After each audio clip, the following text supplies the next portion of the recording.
Olá, este é o Conexão. Dia 8 de março é o Dia Internacional da Mulher. Parabéns a todas nós mulheres. E é claro que hoje nós somos o assunto desta edição.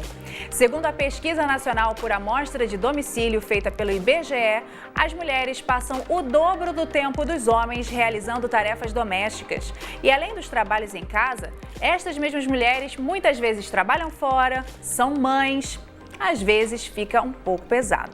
Nosso tema de hoje é mulheres sobrecarregadas. E para conversar sobre esse assunto, nós temos conosco a Alessandra Brito, que é pesquisadora do IBGE, a Andréia Carvalho, que é líder do grupo Mulheres do Brasil, aqui pelo Rio de Janeiro, e a Marina Breithaupt, que é blogueira. Muito obrigada pela presença de vocês. Marina, não errei seu nome, já estou me sentindo assim muito feliz.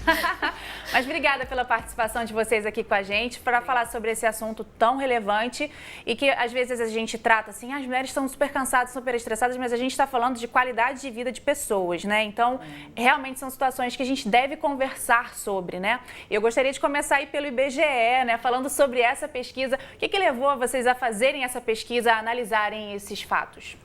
Então, o IBGE, através da pirâmide contínua, é a primeira vez que a gente está pesquisando esse trabalho de forma mais ampla, considerando outras formas de trabalho que não para o mercado, e a gente segue as recomendações da Organização Internacional do Trabalho. Sim. E dentre essas outras formas de trabalho, o que chamou mais a atenção da gente foi os afazeres domésticos e o cuidado de pessoas, que a gente tem uma diferença importante entre homens e mulheres nas taxas de realização. E aí tem algum dado que chama mais atenção? Por exemplo, o dobro do tempo, que a mulher, a gente meio que já sabia, né, gente? Mas assim, colocar isso em dados, assim, realmente chegou às expectativas de vocês? Eu acredito que tenha um time de mulheres também. Chegou nessa expectativa mesmo? Vocês já esperavam esse resultado? Então, a gente chegou a uma taxa de realização, 70% dos homens, né, 7 em cada 10 homens no Brasil realizam afazeres domésticos. Enquanto entre as mulheres, 9 em cada 10 mulheres realizam. Só que quando a gente foi ver a intensidade desse trabalho doméstico, as mulheres dedicam em média 20 horas semanais fazendo afazeres domésticos e cuidado de pessoas, e os homens dedicam em média 11 horas. Até quando a mulher trabalha, mulheres ocupadas e homens ocupados, a diferença média de horas é 8 horas a mais para as mulheres. Então, mesmo trabalhando, elas dedicam em média 18 horas semanais em afazeres e cuidado de pessoas. Andréia, o IBGE já está agora dando os dados para a gente, dando números muito atuais de 2016, essa última pesquisa, né? Vocês sentem isso, assim, quando vocês conversam nessa rede aí, Mulheres do Brasil? As mulheres do Brasil estão sobrecarregadas? Sim, essa é uma realidade, a gente não pode ir contra. Você falou bem no início, né? A gente até já sabia, né? É a realidade que a gente vive. Mas o Grupo Mulheres do Brasil, a gente trabalha justamente para trazer essas questões para que a gente possa estar discutindo e gerar o protagonismo da mulher, para que ela, se ela se sentir sobrecarregada, ela tenha diálogo, né? Eu acho que a questão é abrir o diálogo com o seu companheiro, né, com o seu chefe, e poder tomar o seu posicionamento, né, e ter o índice de felicidade melhor, né? E índice de felicidade é um dado agora muito relevante que fala muito da qualidade de vida, até influencia até no PIB, né, economicamente, né? Sim. Marina, você recebe um feedback aí do seu blog também, assim, as mulheres se sentem com muitas tarefas a realizar? Sim, eu recebo muito feedback, principalmente por rede social. Sim. Então, assim, posts do tipo, meu marido vai fazer o almoço, meu Deus, como é que vai ficar a cozinha depois? Porque, assim, a divisão é lá no final de semana, é de vez em quando, é mais no lazer, e o dia a dia são com as mulheres, trabalhem elas ou não. Sim. E eu vejo isso uma questão mais profunda ainda. Eu acho que é desde da licença paternidade, o homem não se envolve nessa questão filho-casa, porque ele tem muito pouco tempo para isso. E aí a gente acaba tomando a cena e se sobrecarrega mesmo, né? É mais fácil, às vezes, a gente ir lá executar uma tarefa do que delegar e fazer do jeito dele. A gente também tem que aprender a deixar fazer, sabe? É uma mudança de postura de todo mundo, né? Parece, é uma adaptação. Sim. E, Alessandra, tem alguma atividade que os homens executem mais que as mulheres? Dentro de afazeres domésticos, a única atividade que a gente viu que a taxa de realização era maior entre os homens era fazer pequenos reparos no domicílio, no automóvel, que é, por exemplo, trocar um chuveiro, arrumar o carro. E aí você tem 65% dos homens realizando essa tarefa, enquanto entre mulheres são 35%. Mesmo assim, aí nessas atividades assim mais pontuais, né? Sim. Você acredita que como que faz para poder mudar essa realidade assim? A conversa, a responsabilização? Você acha que ainda tem jeito nessa geração? A gente tem que criar homens de formas diferentes? Como que pode mudar isso dentro de uma relação? E aí, eu gostaria até que a gente ampliasse, porque não necessariamente precisa ser num casal. Pode ser, por exemplo, uma mulher que divide a casa com um irmão, né? Ou então com um sobrinho, com um filho, né? E que já é crescidinho, né? Assim, até isso tem que ser levado em consideração também, né? Eu acho que nós, como mulheres, temos uma grande responsabilidade quando, ainda por cima, somos mães. Porque nós estamos educando os novos meninos. Os pais também, né? Os pais mas também. nessa questão da mudança, se a gente não começar o diálogo como mãe com o nosso filho, né, a gente vai repetir o modelo da geração passada, dos mesmos homens que só vão querer saber de trocar uma lâmpada, né, e fazer esses pequenos afazeres domésticos, como diz a pesquisa. Né? Então, acho que nós temos essa responsabilidade ainda por cima, porque nós somos mais da metade da população, né, e a gente ainda fala, e somos mãe da outra parte. Né? Então, nós temos uma responsabilidade muito grande nessa educação dos meninos de agora, para que a gente realmente mude esse cenário. Porque... E aí, falando dos meninos adultos, né? Os meninos crianças, ok, vamos educar de outra forma. Mas e como fazer os meninos adultos entenderem e perceberem essa responsabilidade? É fazer o que a gente está fazendo aqui. É trazer o assunto. A gente precisa falar sobre isso, né? Porque a gente ficou muito tempo quietinha, nós as mulheres, né? Então a gente precisa falar. E dá uma sensação até que as mulheres não percebiam que estava errado, né?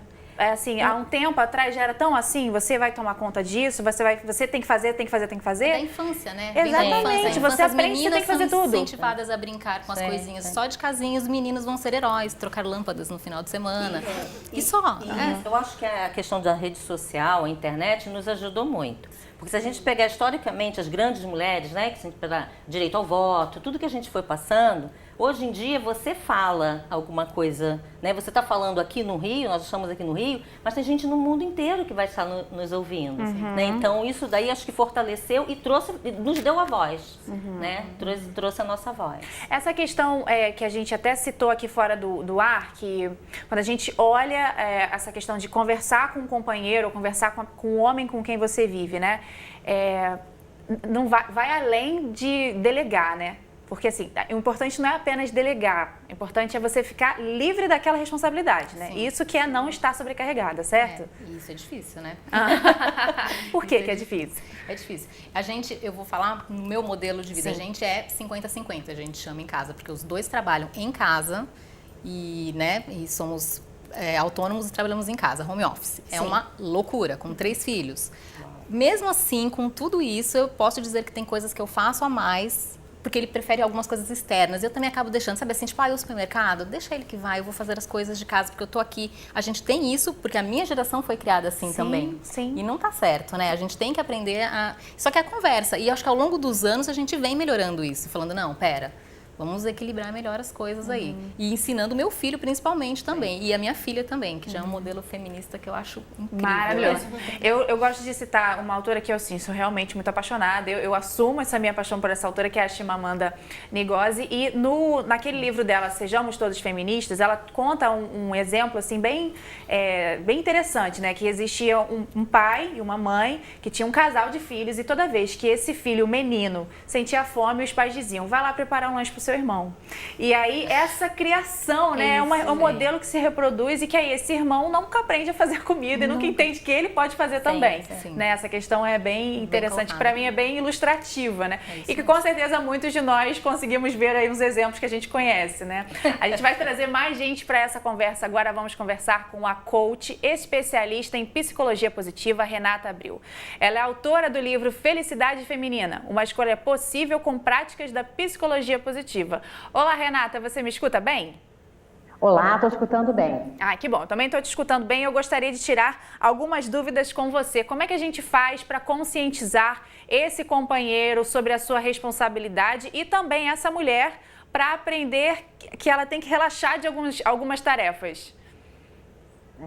Obrigada pela participação, meninas, de estar aqui com vocês nesse dia tão importante para nós. Então, eu acho que tem muito a questão da autorresponsabilização, né, que eu vi que vocês já estavam comentando, a importância da mulher assumir para si também o papel de levar e sugerir essa divisão de tarefas e de responsabilidades. Então, eu sempre sugiro mesmo uma matriz de papéis e responsabilidades, onde possa ficar muito claro, a partir do momento que eu passo a responsabilidade para um filho, para uma filha, para o marido, que eu não vou mais me preocupar com ela. A partir daquele momento, a responsabilidade é daquela outra pessoa. E a gente vai fazendo essa gestão de responsabilidades e, eventualmente, vai fazendo trocas. Agora, tem um ponto que vocês falaram que eu acho que é muito importante, que é saber delegar.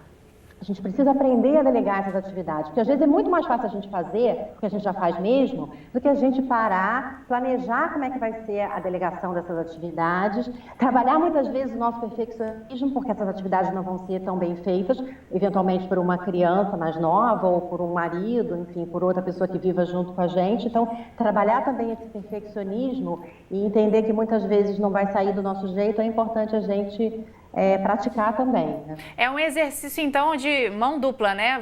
Você delega, mas você também tem que aprender a lidar, né? E diário, eu acho. Agora, existem realmente pesquisas que apontam que as mulheres estão mais ansiosas, mais infelizes de uns 40 anos para cá? Exatamente. No Brasil, a gente tem um índice enorme, né, de mulheres ficando mais estressadas, e no mundo como um todo. Então, existem pesquisas que mostram que as mulheres estão ficando mais cansadas, mais estressadas e, infelizmente, também mais infelizes em função não só dessa sobrecarga de atividades, mas outros fatores também, que são inerentes do nosso dia a dia hoje, né, de mulher. Você pode citar alguns desses fatores, além da sobrecarga? Esse livro, eu trouxe algumas hipóteses para esses fatores, são 10 hipóteses, eu vou só citar algumas. Então, por exemplo, a cultura a gente já falou, a outra é a vontade de fazer tudo. Então, parece que em algum momento a gente mudou do eu posso fazer tudo para eu preciso fazer tudo, e isso vem muito em cima das pressões externas da sociedade, de que você precisa ser uma mãe perfeita, precisa ser uma profissional perfeita, precisa ser uma mulher perfeita, e você tem que estar bonita, tem que estar arrumado, tudo tem que estar funcionando muito bem. Então, essa pressão exagerada também compromete o nosso bem-estar. A atuação multitarefa, que acaba sendo natural, para dar conta de tudo, eu acabo tendo que trabalhar multitarefa. E a multitarefa, a gente tem visto pela neurociência que, quando feita de forma contínua, ela pode ser extremamente prejudicial para a nossa produtividade, ela chega até a baixar o nosso QI e, consequentemente, aumentar o nosso nível de estresse, diminuindo o nosso bem-estar e a nossa felicidade. Então, realmente é uma mudança aí, assim, de mentalidade também, né, Renata? Assim, realmente as mulheres precisam mudar essa questão de não se sentirem tão cobradas, porque eu não conheço nenhuma mulher que consiga fazer isso tudo, assim, ser mãe perfeita, ser mulher perfeita, estar linda e maravilhosa. Não existe. Da onde surgiu esse modelo, né? O que eu chamo de síndrome da Mulher Maravilha, né? A Mulher Maravilha foi ótimo, porque ela traz um empoderamento feminino, contribuiu imensamente para as meninas, né, criarem essa visão de que a mulher pode tudo, mas a gente tem que ter muito cuidado com essa crença dos superpoderes que a sociedade hoje imprime na gente, né? Entendi. Agora, você tem uns aspectos que você cita no seu livro, que são essas autoavaliações, e aí isso ultrapassa a questão de você se sentir sobrecarregada na sua casa, né? Isso passa para a vida mesmo, né?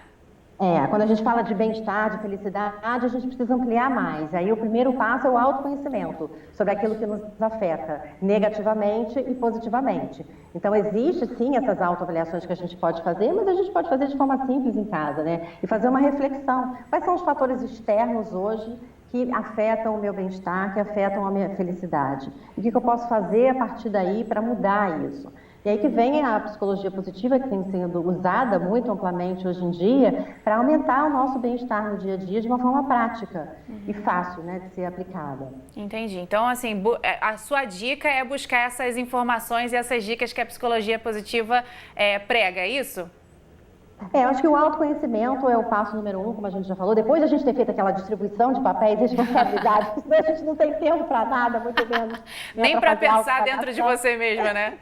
Exato. Depois de feito isso, aí sim vem esse autoconhecimento que a gente pode explorar, definir objetivos que sejam alinhados aos nossos valores. Eu tenho visto muito isso. Em função dessa sobrecarga, a gente não consegue estabelecer objetivos genuínos nossos. A gente estabelece objetivos que são em função dessa correria e dessa pressão que a gente tem externamente na sociedade o tempo todo. Então, quais são os objetivos genuínos? Qual é o nosso propósito de vida? Qual é o nosso significado? E a partir do momento que a gente consegue alinhar os nossos objetivos a esse propósito e a esse significado, a gente consegue ir estabelecendo coisas que façam mais sentido para a gente. E quando a gente atinge, a gente também tem um resultado e um bem-estar maior. Tá ótimo. Renata, eu quero agradecer a sua participação, viu? Volte sempre. Eu que agradeço. Obrigada. Um abraço. Então, falando aí sobre essa mulher multitarefa, vamos então ouvir a sua história um pouquinho, Marina. Como é que você começou essa história do blog? Já tem 8 anos. Já tenho 8 anos, é a idade do meu filho. Eu não quis voltar para o mercado de trabalho depois que eu tive, mas também não queria não fazer nada, porque não fazer nada, a gente faz um monte de coisa, não fazer nada, mas assim, você não se sentir produtiva também não é uma coisa legal, e a sobrecarga é maior ainda, né, porque é só casa, criança. E aí eu comecei o blog e foi muito gostoso, porque daí eu conheci várias mães e, em geral, os problemas são iguais, mesmo. Só muda a casa. Chama Petininhos. Petininos. Petininos. Isso. A gente vai mostrar na tela para vocês terem uma ideia de como que funciona. E quais assuntos você aborda normalmente no blog? A gente fala sobre lifestyle, maternidade, família. E eu tenho também um Instagram. Então, no Instagram, aproxima muito os leitores. É lá que a coisa acontece, mesmo que a gente vai pegando as pautas para colocar no blog os assuntos do dia a dia. Eu estava até vendo que você fez um post aí até sobre paternidade, né? Assim, ali você fala um pouco sobre o papel do seu companheiro, né? Foi ilustrado só na hora do lazer, propositalmente, inclusive, né? Porque é bem isso, né? No final de semana e tal. Mas ele é um paizão, só que e foi o que eu falei, a gente divide as tarefas, sim, das crianças, mas ainda há uma pressão maior em cima de mim, mas porque eu também deixo. Eu acho que a gente tem, as mulheres da minha geração têm isso, de querer fazer, e foi o que a Renata falou muito bem, a gente pode tudo, a gente não precisa tudo. Então, exatamente. É a melhor frase. Agora, um outro exemplo aí de mobilização, né? A gente já viu o exemplo da Marina, o exemplo das mulheres do Brasil. Como é que surgiu esse movimento aí? Há 4 anos atrás, uma inquietação da Luísa Helena Trajano, né? Quem fundou e é nossa assim, líder inspiradora. A Luísa, 4 anos atrás, ela inquieta, pensando na questão do protagonismo da mulher e pensando, acima de tudo, na questão do Brasil, da gente ter um país melhor. Ela conversou com a Ernest Young, com a Endeavor, e sugeriu de reunir, eles sugerirem algumas mulheres, né, grandes mulheres aqui do nosso Brasil, para que todas sentassem e discutissem algumas pautas na área de educação, empreendedorismo, a questão de cotas das mulheres, né, a participação das mulheres nos conselhos. E essas mulheres se reuniram até hoje, então já se vão 4 anos. A gente continua, hoje a gente tem um espaço físico em São Paulo. E tem o site, posso mostrar? Lógico. Vamos mostrar o site para quem ficar interessado também em se unir a esse movimento, né? Isso, ali à direita tem o Faça Parte, tá legal. Vendo? Então você cima, se né? cadastra e você entra e nós temos um workplace. Aí lá nós temos todas as causas que a gente trabalha, os comitês das causas que a gente trabalha em termos de Brasil, falando de empreendedorismo, falando do protagonismo da mulher, a questão de educação e cultura, a igualdade racial é uma causa muito forte que a gente trabalha dentro do Mulheres do Brasil também. E vocês também atingem esse público-alvo de mulheres que já tinham suas profissões, aí elas têm neném, não conseguem largar a cria assim tão fácil, não conseguem voltar para o mercado e acabam se tornando empreendedoras? Sim, nós temos várias. Temos também as mulheres que estão executivas e também estão pensando nesse momento. Nós temos um comitê chamado 80 em 8, que são as mulheres que estão discutindo essa questão da paridade, né, de chegar e de reduzir salarial. De 80 anos. Né? E nós temos ações, né, coisas que a gente faz efetivamente para diminuir isso. É porque existe esse só para a gente colocar o pessoal a par, né? Para quem ainda não sabe, existe um estudo que diz que para os salários hoje no Brasil serem justos, equiparados, homens e mulheres, levaríamos 80 anos. E aí essas ações buscam diminuir esse número, que é enorme, né? A gente, por exemplo, não ia ser beneficiado. Como assim, né? A gente vai trabalhar então, para diminuir para 8 anos, né? A proposta é essa, tanto que a gente tem feito efetivamente um trabalho das mulheres que fazem parte desse Comitê Dia Brasília, que tem um projeto de lei desde 2010, foi aprovado pelo Senado agora, que é a questão da participação de cotas para mulheres nos conselhos administrativos. Elas fizeram um trabalho belíssimo, de ir a Brasília, conversar com os senadores, sensibilizar. O Senado aprovou e esse ano agora a gente espera até aí o meio desse ano, né, que saia do Congresso e tudo, que a gente tenha isso como lei mesmo, da participação das mulheres. Muito bacana. A gente vai... dá pra gente mostrar também o Instagram que você comentou, que a gente não mostrou. A gente queria mostrar também do Petininhos, o Instagram. É Blog Petininos. Isso aí. Que lindo. Muito lindo, gente. Crianças lindíssimas, né? Tudo eu que fiz. Tudo você que fez, assim, produção ali. Artesanal. Agora, só queria voltar um pouquinho ainda à pesquisa, porque a gente tem o IBGE aqui, eu pergunto tudo que eu puder, né? IBGE, nos conte o seguinte, existiu muitas diferenças de hábitos quando vocês compararam as regiões do Brasil? A gente viu que a taxa de realização de afazeres, por exemplo, na região sul era de 80% e na região nordeste era de 65%. Então, diminuía. A gente tem as diferenças regionais de cultura e isso impacta também nessa divisão, nesse partilhamento das tarefas domésticas. E a idade? Assim, homens mais velhos ajudam mais novos? Vocês conseguiram perceber isso também pela idade, não?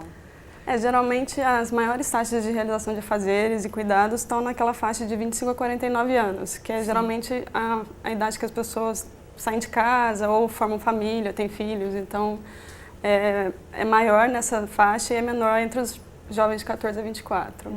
É ótimo. Agora, você começou a falar sobre essa questão das redes sociais, da importância.